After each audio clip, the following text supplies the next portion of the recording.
আসসালামু আলাইকুম, সবাইকে স্বাগতম জানাচ্ছি ম্যাক্স কম্পিউটার ইনস্টিটিউটে। আজকে আমরা দেখব কিভাবে এমএস ওয়ার্ড ওপেন করতে হয়।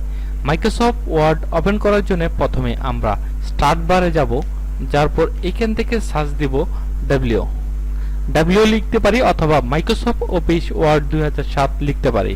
লেখার পর এখানে দেখেন দুটি সফটওয়্যার আছে, এটা হচ্ছে মাইক্রোসফট ওয়ার্ড 2007 আর এটা হচ্ছে মাইক্রোসফট ওয়ার্ড 2016। আমরা সাথে প্র্যাকটিস করব। আমরা এখানে ক্লিক করলাম, ক্লিক করার সাথে সাথে মাইক্রোসফট ওয়ার্ডটি ওপেন হয়ে গেল।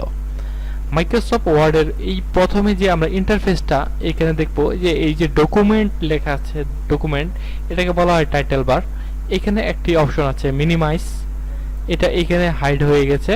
আর এটা হচ্ছে ম্যাক্সিমাইজ, আর এটা হচ্ছে ক্যান্সেল। এই ক্যান্সেল দিয়ে কোনো কিছু কাটার জন্য ক্যান্সেল ইউজ করা হয়।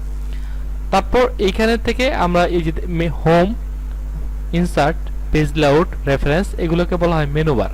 এই মেনুর সাহায্যে আমরা বিভিন্ন অপশনাল কাজ করতে পারি, যা আমরা টিউটোরিয়াল ধাপে ধাপে দেখব। এখন হোম মেনুতে আসলাম, আসার পর প্রথমে আমরা কোনো কিছু লেখার জন্য প্রথমে আমরা হাত বসানো শিখব, কিবোর্ডে হাত বসানো শিখব। প্রথমে আমরা কিবোর্ডে লিখব ASTFG স্পেস, বৃদ্ধাঙ্গুলে হবে স্পেস, আর এদিক দিয়ে হবে সেমিকোলন LKJH স্পেস। আমরা আবার লিখব ASTFG space semicolon LKJH space. এইভাবে আমরা মাইক্রোসফট ওয়ার্ডে লিখব। লেখার পর এই ফাইলটি সেভ করার জন্য আমরা এই অফিস বাটনে চলে যাব। অফিস বাটনে যাওয়ার পর এখান থেকে আমরা ক্লিক করব সেভে। সেভে ক্লিক করলাম, এখানে আমরা ফাইলের নাম দেব, কি নামে সেভ করতে চাই।